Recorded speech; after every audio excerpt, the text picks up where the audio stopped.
This is the Screech and Roll podcast.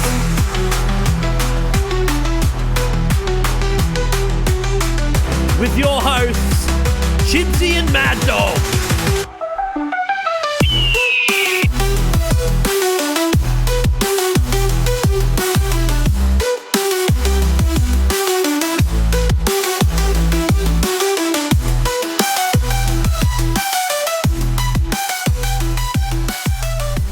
Screech and Roll, baby. Doggy. Hey, mate, how you going? Yeah, that's weird. In the flesh. In the same room together, first time. You just turned up in a suit as well. I did. I've changed into the Hawks gear. Much more comfortable in this gear. I've got my casual Hawks vintage Looney Tunes crossover shirt. Well, but I needed pants with elastic in them because I've outgrown those suit pants. They're like it's too much CrossFit. Too much. Yeah, it's too much eating instead of CrossFit. I saw a funny meme today saying it's like the Matthew McConaughey in Wolf of Wall Street, like presenting something, and it's like, hear me out, cigarettes with protein.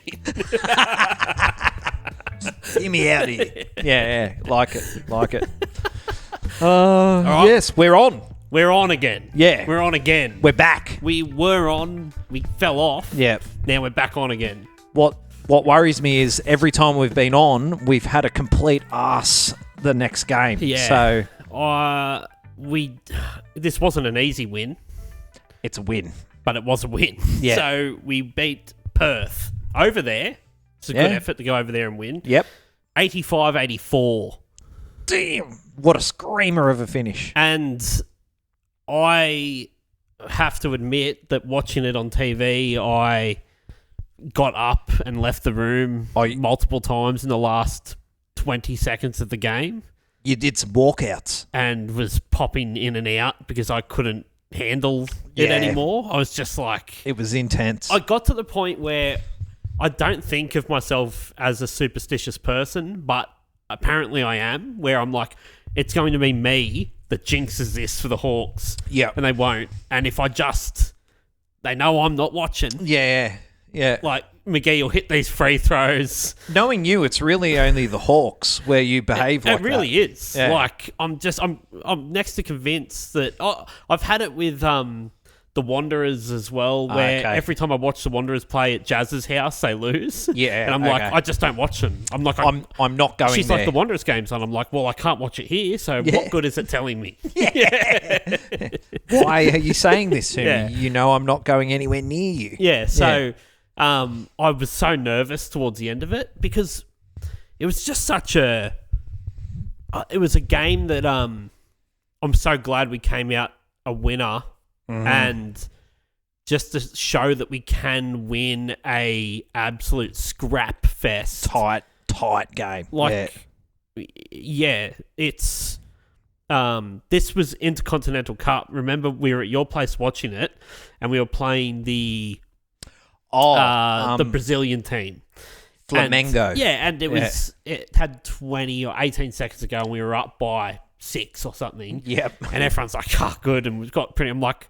This is nowhere near over. Yeah. 20 seconds is like half an hour. That's it. And I'm like, they will come down the court, they will hit a 3, they'll get a steal or hit another 3. It all happened. I'm like, why? Is that my fault? That's exactly as I called it. And this one I was like, this is going to come down to, that there was that few seconds on the clock. They called the timeout, they advanced the ball down, and they got to call that play where it's like you have to hit a 3.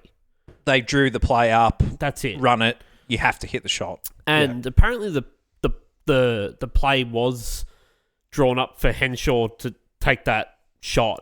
In the corner? No, well, that was Pepper that took it in the corner, but we'll get to that. We'll get to the starting 5 and everything, but in that last moment, when Jackson Ball is on the court, 17-year-old kid is on the court. Who's unreal, by the way. Who was, amazing. But it was the worst possible moment to show that you are a 17-year-old out playing with men because they sent 3 dudes at Henshall instead of 2. Yeah. And Elijah Pepper got left Just out on the corner, Yeah. and all Jackson Ball could do was turn his head and go, and just watch him shoot. I've Yeah, made a terrible exactly. mistake. What about, okay, obviously we deserve every call we get Yeah. because we don't get calls from referees. Was it They hate a shit. Was it a foul? No. Nah. McGee's one at the end for the free throws? Yeah. If it gone the other way, I would have been throwing chairs out of windows. So, yeah, okay. So It was you could be objective. I'm going to take that every goddamn day of the week. every team is going to take it. Like Perth were booing the refs. It's like, can you imagine if that had been at the sandpit? I would have booed my larynx out of my mouth. And because it was, it wasn't even soft. It flat out was not Just a foul. Zero foul. Lockie used to get stitched up with this last year a lot, where he would tend to just be going with the player that was driving to the basket. Okay. And so many times he would. So it's that whole thing where they say you want to get your hands up, obviously, to try and get a block on a shot or whatever. But as soon as your hands are involved, they're just going to call a foul, and they want you to defend almost without hands. But it's like, sorry, You need. yeah, he's sick. It was Doolittle or something going to the hole as well. He's probably one of their best scorers. Yes. And you've got to try and block the shot. The game's on the line at this point. Yeah, what are you supposed to do? Yeah, so if McGee's going to the hole, he's just gonna smash that thing, through the hoop. You've got to do something. I feel like he was just going with him and went, I can't foul him. I've just got to make this as difficult as possible. Just be a nuisance. And this is, I found like Lockie would do that a lot last year and get called for it, and you'd be like, he can't disappear. Yeah. Yeah. Yeah. One half of playing basketball is trying to stop other people getting it into the hoop. Yeah. And the refs have just you don't want to bang on about refs all the time, but they've had a shocker so far this season with calls. Like, the other one that we can completely agree with Perth on the booze was Blanchfield just passing the ball to McGee while he was standing out. I thought maybe it's like an optical illusion. Like maybe his foot was off the ground and he was in. No, it was planted. Planted. It wasn't even a toe. It was like heel on ground. Out. He caught it while standing out. And I think the commentators said something like there was a little kid sitting courtside that was pointing like, what the hell? Yeah. Like, So, man, and that could have changed everything. We got so lucky with those two calls. What was scary is you sending McGee to the line, and McGee. Yeah, it's not. Yep. It's not Harvey at the line, is it? It's shaky times. It's so nerve-wracking to watch that guy shoot because he has this Markel Fultz pause. Like, he's like, gets it there and it's like, yeah. I'm like, how you've played 18 years in the NBA? Like, how are these guys? How are you not big shooting guys, 100 of these a day? Isn't that what they do? Shouldn't they do that? If you're a player like a McGee, JLA, you're going to get fouled all the time. Yeah, JLA can hit free throws. This is like a look at Wemby. Like, you go to the NBA, the guy's 7'5", he can just shoot and hit free throws or whatever. So this was the thing back in the day with Shaq, where when he was at the Lakers, it get to the fourth quarter and it get to points where you couldn't put him on the court. Can't blame. They just wouldn't let him score. They just kept sending out scrubs off the bench to foul him. Anytime he goes near the key, just whack him. That's it. Yeah. Stop the scoring. Yeah, he can't shoot. Can't shoot for peanuts. Yeah. I feel Froling got heaps better at his free throws from one year to the next. Last year he was decent. Yeah, decent. Like, and that's all you want. Just decent. Decent. Yeah, shoot above 50%. Give us 50. That'd be great. So, again, it was Harvey McGee. The Harvey McGee show, and then which we needed. Oh, the rebounds were dead even. They had 49 Were they rebounds really? each. Interesting. Okay. Yeah. which it does sort of make sense when they've got JLA and Doolittle, and they've got some big bodies there. JLA's a great player. Yeah, he is. Yeah. You can't deny it. Like he's always a danger. Yeah. So and but the Hawks have been renowned in other seasons to not be able to win tight games. They blow people out or they lose. yeah, okay. There was 20 lead changes in that game. Really? 20 lead changes. Yeah, no, that's reflective of the score and everything. And that's where I was just started to get so nervous when I'm like, this keeps going back and forth, and is this going to come down to just someone hitting 2 threes in a row and that just breaking like the back or the momentum of whoever was gonna just take that lead. Like the leads didn't blow out either. I think Perth got to 10 points in front at one point, and the biggest lead for the Hawks was 6.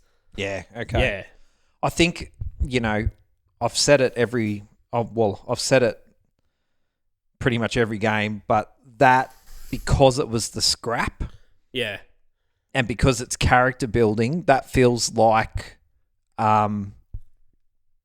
a very, very important win. Like every win for us this year is going to be important. Yeah. But that one in particular, especially with, I know we're going to talk about it, some new pieces coming in. Yeah. Maybe this is the start of a roll. Yeah, and we'll talk about the next game, but Yeah. we got New Zealand up next, and after the embarrassment Who absolutely lit that we us had up. there, they're going to be absolutely dying to get on the court and make that right. Yeah. And I'm sure Tatum is reminding everyone. Yeah.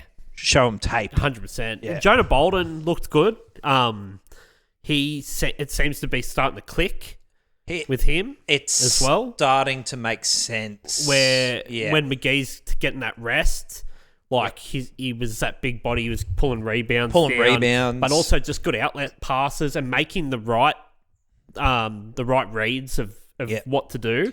Where the game before obviously was like he forgot how to catch the ball for three quarters. That's how I saw it. Exactly how I saw it as well. Like he was picking good options to break quickly out after snatching it off the boards. Starting to look like he should have been looking all of this time. Yeah. Because you've always had faith. Yeah, I want to see him start to score a bit more and, be a little bit more direct in not trying to just take the three, but using his size and just getting in there and getting just downhill. you got to use him like a Sam Froling. Like get him in there. Maybe it's not his game. I don't know. We like to back the ball down and get under the hoop and just turn and lay it in. I wonder how Tatum's sort of coaching him. Do it. Yeah, I wonder what his instructions are. Yeah, that's true. It is. What about the starting five? Okay. How did you think when you've got who did we have? We had Harvey, McGee, Wani, Peatling, and Jackson Ball. That's right. Yeah, that was his first start? Yeah. So he got those minutes in the terrible, terrible game against South Melbourne. Yeah. Where he was going to him pretty regularly, pulling him up. Remember this? He's a development player. Mm-hmm. Like and he hasn't been raised. It's not like they moved Kobe McDowell-White up to a full player. This one, apparently Jonah Antonio was injured, so they took Johnny Narkle, and he didn't get on the court, which was pretty disappointing. But it is what it is. But Jackson Ball, development player, starting five at this stage. Why not? He must be training like a fiend. Or is it a statement from Tatum to say, you know what? All of you people that are so-called quote-unquote professional basketball players, I'm putting this little fucker on. Yeah. Because he's trying his guts out. Yeah. And he's, Yeah, I wonder if it is like a bit of a rev up. Rev up for the rest of the team to be like, this 17-year-old's training better, looks better. Whoever looks the best in training is going to start. 100%. he must have looked good. He's a big dude. He's a big kid. He's going to be, mate, 17. Yeah. How big is he? What is he, 6'8"? Nah, he probably not that. Probably not that, but he'd probably get to that size, though. Well, he's still got like 5 years of growing left. Apparently he's going to go to St. Louis or something, college. Oh, he's going in the college system? Year. Yeah. He looks good. Yeah, he's being recruited. Like Raw, like the example but you can see how much potential and talent 100%. He's got. Yeah, and he's just going to get more confident if he's getting minutes. It's I don't think there've been many development players making a starting five other than Perth. Jaron. Jaron's. Whatever the bloody... Really getting the starting. He's another development player with the start. So they can be like, well, we also have a development player starting. I'll see your development player and raise you. Yeah. Perth just signed a new dude as well. Who'd they get? I can't remember. David Duke Jr. or something like that. Oh, DDJ. That might not be the right. That could be. That will now be the player's be the leader name. of the KKK. I don't know. 100%. That sure. is 100% white supremacist name. Eh? He's not white. David Duke the Third. It might be. I'm sure it's a Duke.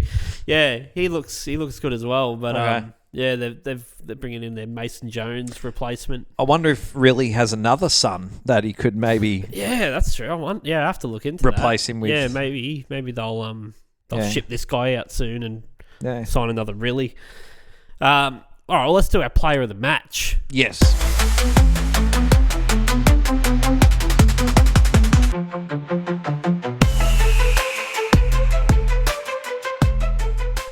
All right. Who have you got, Dog? Player of the match against Perth. Yeah, look, I feel like every week you could say either Harvey or McGee. Yeah, I think it goes without saying. You just chuck them in there. Just chuck them in there. It goes without saying. It feels like they're going to go the whole season. We're not going to give it to either of them. Well, yeah. And I feel like I could say Wani most weeks. Yeah. Like he's sort of just gone under the radar, but he's going about his work in some really tough circumstances because we haven't been great, obviously. That's right. Yeah. So he hasn't had a lot of help. But I will give it to Bolden this week. Yeah, he looked really good. Because I, like you, started to see things click. And, yeah, I'm hoping that, he just had some really nice quality plays. He looked invested in the game. He was playing his role really well, and that's what he needs to do this year. You can also put him on with McGee in that big lineup, that power forward position instead of Peatling, and have those two bigs out there. And Peatling should just get mentioned every week as well because he just goes about his work. Yeah, he really does. But just more of a hopeful man of the match one, just through improvement. Yeah, Bolden. Yeah, I'm giving it to Wani. Yeah, okay. Just mostly based on the fact that he was scoreless in that South Melbourne game. Yep. And that first quarter, I reckon they've just said, start cooking early. Light it up. Go. Yeah. And he was, at times where you would see him just try and jack the three up or whatever, he was getting that sort of pump fake in and then go into the hole. Yeah, love it. And he had like 8 early on. Just bang, bang, bang. And he can do that. He can do it. And I'd love to see him do it more, especially while Davo's out. Yep. Just you need someone else. You need a third person that's going to be an inside and outside competitor. Like just will take it to the hole, can shoot from 3 and defend. Like a real 3-and-D guy. He can do that. And I get that it'd be exhausting having to defend the other team's best player all the time. Mm-hmm. But if he's got this opportunity to be able to put points on the board, he needs to just go. And the first quarter, he went out there, and you can tell they've just gone not scoreless today, mate. Like yeah, double digits is what. Yeah, which what did he? Yeah, he did. I think he ended up on 10 or something. Yeah. So, In a losing team, he's been great. Yeah. Which that South Melbourne game was the big thing where Wani got 11. There you go. So him not playing well turns into a South Melbourne game. Oh, bloody oath. Yeah. Like, he's so key. Yeah. Like, I think I've given it to him a few times, but I've given it to him a couple. Yeah. I shudder to think of what some of these games could have turned out as if he wasn't on the court. Yeah. I think we've got... So we play New Zealand this week, but then we got Adelaide in the Ignite Cup. So he's going to be on Cotton. He's going to be on Cotton, and he'll be on Park. They got. Park KC Cartwright. Yeah. So it's going to be a busy 2 games. He'll be busy, but I love the guy. He's always done well against Cotton, though. Yeah. The thing is, you can't stop Cotton scoring like 25, but you can stop him scoring 30.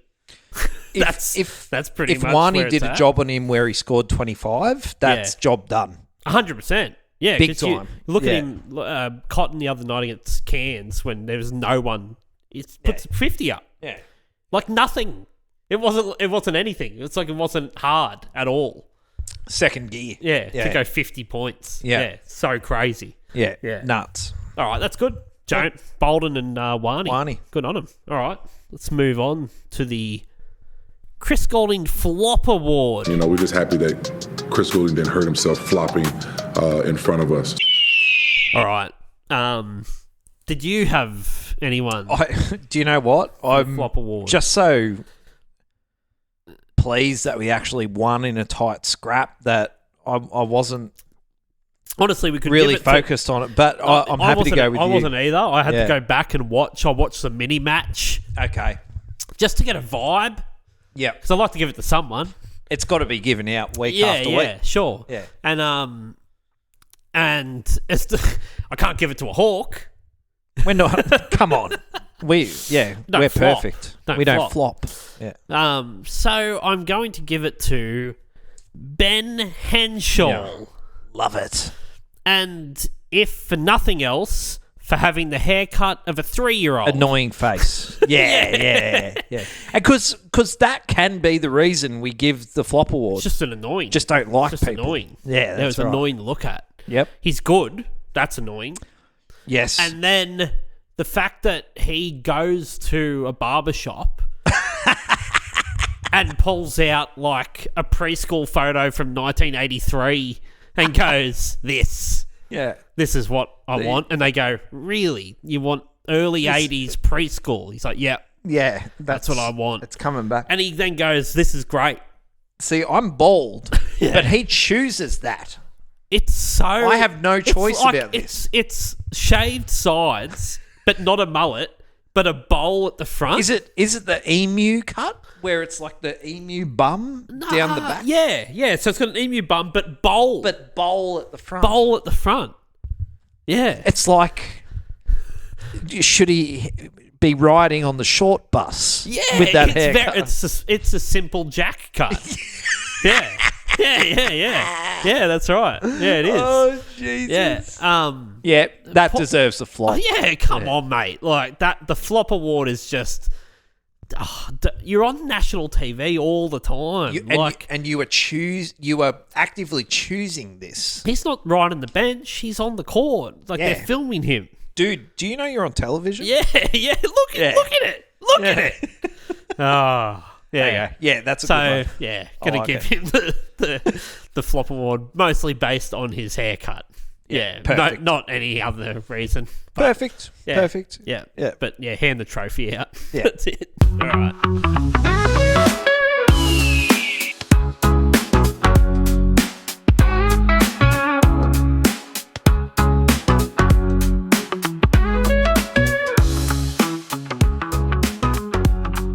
All right, let's talk about exciting news.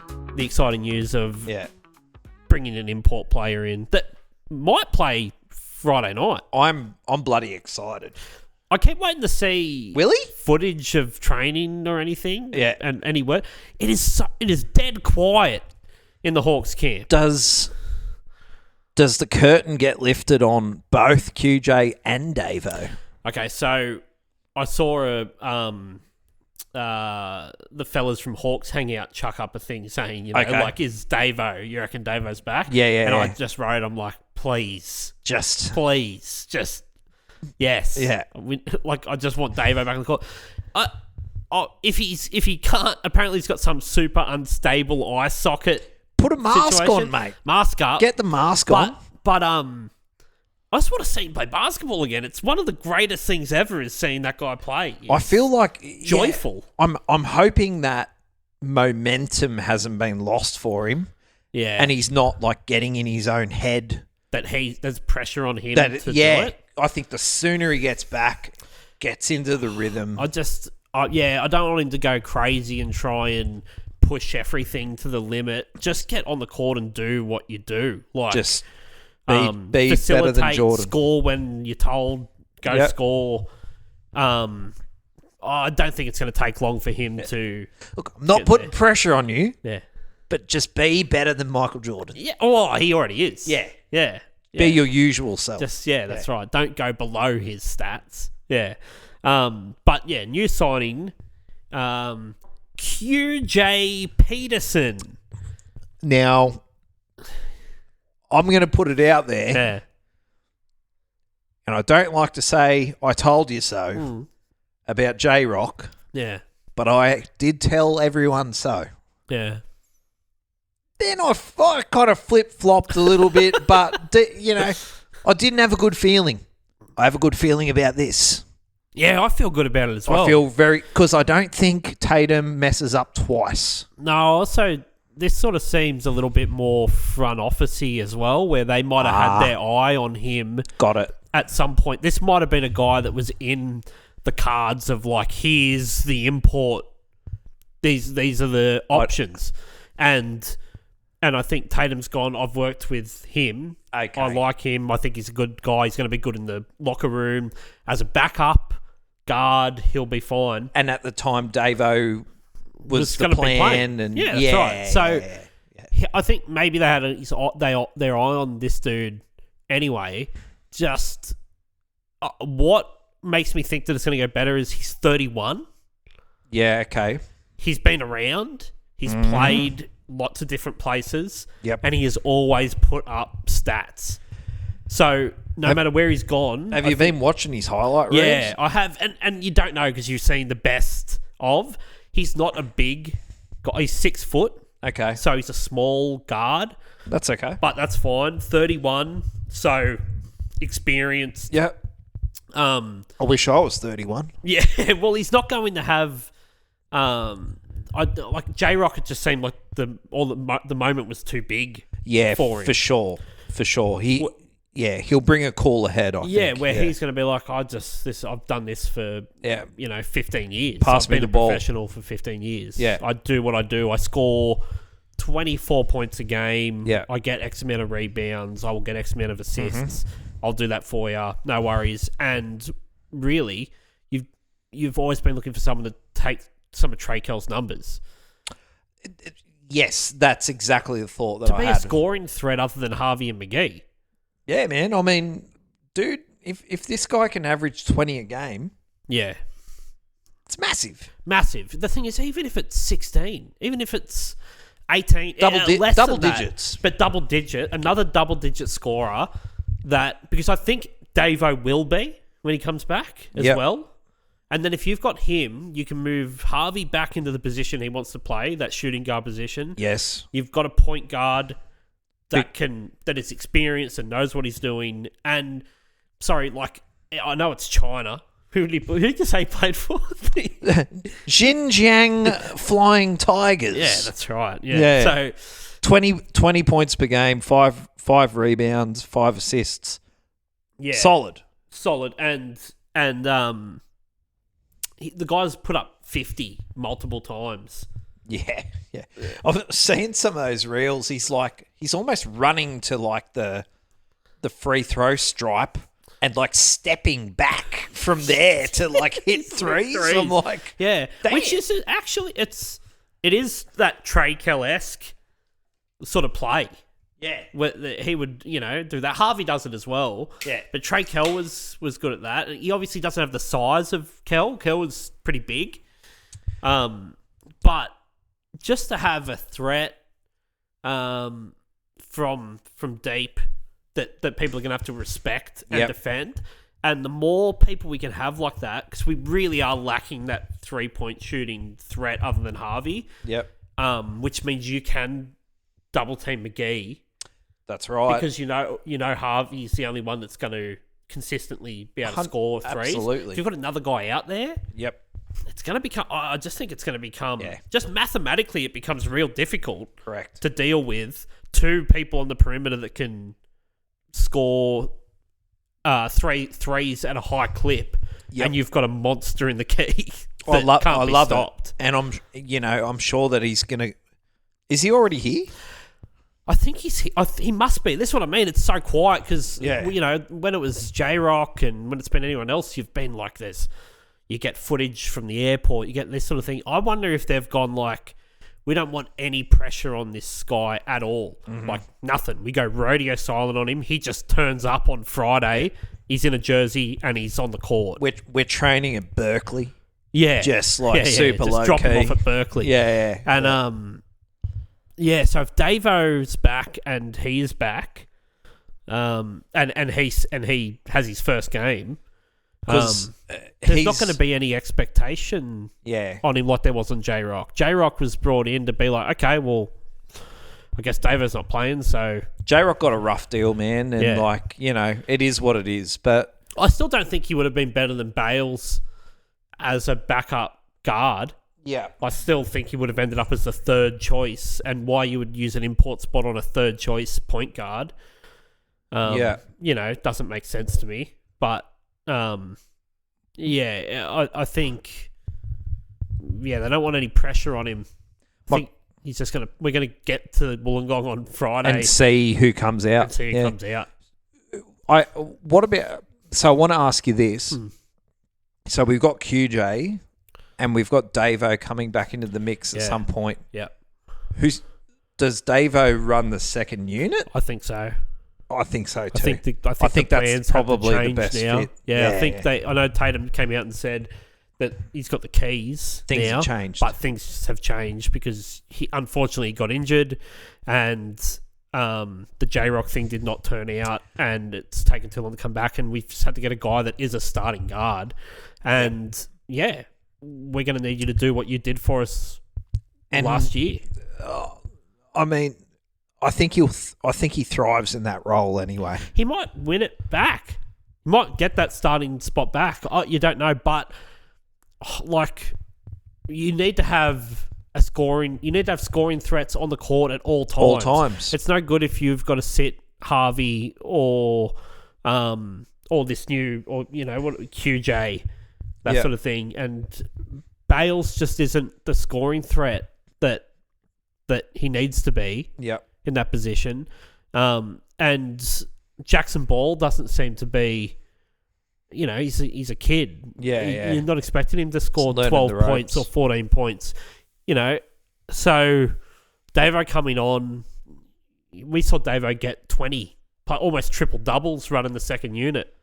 I hope he's been jacking up like 1,000 threes. Tell you what, that don't hurt your eye sockets, bloody shooting threes, do you? Just because, can you imagine if he added, say, the ball to the arsenal? If he got if he could shoot threes above 30%, look out. Then he's that would already be better than Michael Jordan. Well, he already is, but imagine doubly better than Michael Jordan. Double guitars. Those guitars which are like double guitars. All right, let's look into this game we got coming up. Friday. Okay, so revenge game after we were embarrassed over in New Zealand. It's massive. They they blew us out, 29 points or something we got blown out in that game. Was this your walkout? Nah, this was over in New Zealand. This was the first Ignite Cup game. Oh, that we had. That's right. Yeah. Yes. And it always just seems like every three that you can just like close your eyes and hoof up with one arm from anywhere it goes in. It was so painful. Yeah, they beat us 117 to 88. Yeah. And we didn't score in the whole third quarter or something. We just could not score. This has been the Hawks all year. The third quarter is terrible. Yeah, it's weird, Terrible. Yeah. It's the opposite of the Golden State Warriors, where it's like they can not play well and then score 50 in the third quarter for some reason. Yeah, we're the opposite of that. And they really need to work something out there. I don't know if it's a rotational thing where they need to work out when people are resting and not, whatever, but you can't have a whole quarter go completely stagnant. No, because you don't know when the other team's going to get hot. If you remember last year, they would come out hot third quarter. I know. It was kind of like Tatum could get them all in there, get them all back on the same page, remind them of some things. Yeah, and it's weird to see it fall so flat. So, revenge game, big time. Yeah. You got to stop PJC, obviously, he lit us up. 4'3" guard who just... What did he get? The most record assists in the NBL or something in that game? Did he get 20 or close to? I think it was over. Yeah. I think it was over 20. He just absolutely carved us like a hot It knife really was. Through batter. Yeah. And there's just something so infuriating about someone that small being able to just drive to the hole and just hit the most pinpoint pass to now. We've all chased him. Yeah. And I'll take my choice of the three guys all standing out here. Unmarked. Yeah. That just... Yeah, like you got Sam Menenga. Wasn't he hitting everything that he put up? Everything. Yeah. It was like the week I dropped him from Supercoach. Yeah. It was like watching like adults play against little kids that could just... Oh, so bad, man. Just be like... Things... This is going to be... I hope Tatum is showing them that game this week. It's constant tape. Yeah, just been like... It's like... No. That... Whatever that old movie is with... Clockwork Orange. Orange. Yeah, just with the eyes pinned open. Yeah. And it's just PJC just... No. It's like Dragon Ball Z. Menenga just like fading back over the halfway line. Just like hitting threes. It's like the net's not moving. No. Yeah. It's... obviously you're going to rely on McGee to do his whole thing and score and get those blocks and all that sort of stuff. It seems like you don't need to talk. 25 points, 12 rebounds. Just do what you do. Be McGee. Yeah, it's more that you want him on the court, but I also don't want him to play like. It seems like we could win. You could go like, we got a cheat code here. We just play McGee for 34 minutes. It's not sustainable. He'll crash out. He'll break down. Yeah. Like you want him like 22 minutes. Like, 100%. If you can get scoring from somewhere else, and when he's on, it's just like dunk fest. Bang, bang, bang. Throwing alley-oops up, throwing the ball in, letting him go. Yeah. The crowd gets their thrills. Yeah. Exactly. Yeah. That's then, right. Notch up your 25, Yeah. And if you have to bring him on, but at least he's got some rest and 100. That would be ideal. Yeah. From McGee. So it's hard to predict because we don't know who's walking out on the court there. No, we don't. We don't. But, just coming off that hard-fought win, though, and then getting a revenge game in Wollongong. Based on attitude, this is huge. And I think, back at home after being embarrassed across the ditch, we're going to come out pretty pretty goddamn hot. Yeah, I mean, they have to. If they can get 2 wins on the trot, Things start to change a bit. watch out. Yeah, things start to change. Who was the pundit that wrote the article about maybe the Hawks are one to watch now? That Oh, it was Derek Rucker. Had said it, which it's like he says things. Well, he also is like he's like the most unbiased of commentators and pundits you can get because he just loves the Hawks. He was part of the that 2000 championship winning Hawks. He was at the finals, like not on a game for the thing, just in there, like As a fan, and the guy's a pundit, like for the NBL, like he's just meant to be unbiased. And he's just like, you've got people watch out for the Hawks. Yeah, Peter Hawley and stuff that he won a championship with Perth and all this sort of stuff, but he can't be like, well, I hope Perth win. Then you got Derek Rucker who's just like, the Hawks will go on an absolute tear now and you will not be able to stop them. But I tell you what, they've got to beat New Zealand because we play Adelaide next. Yeah. And Adelaide, like you get a win there, that's a statement win. And then you've got 3 on the trot. Yeah. And you're on a you've just proper off roll. Who's second on the table and considered to be them and Melbourne are the contenders, and you need to be able to show. And also, Perth are not a bad team, man. Perth aren't a bad team, but they're as close to that Hawks vibe as well, where they're disjointed and can't figure out their team. They've got good players. They've got JaVale and everything, and it's like he's good. Like Henshall's good, Pepper's good, but they cannot get it together. Yeah, which is very Hawks. They were sitting fourth on the table. They were, but still early days. I think you get New Zealand. You've got to win that game. You've got to get 2 on the trot. Yep, and then you've got to go to Adelaide and really take it to them. Hopefully, win it. But if not, show them that. Yeah, it's not a. We're not getting blown out anymore. Yeah, we're not getting. We've got to go back to the thing of Tatum teams don't get blown out because unfortunately this season they can very easily get blown out. And we all got lulled into a false sense of security, like, so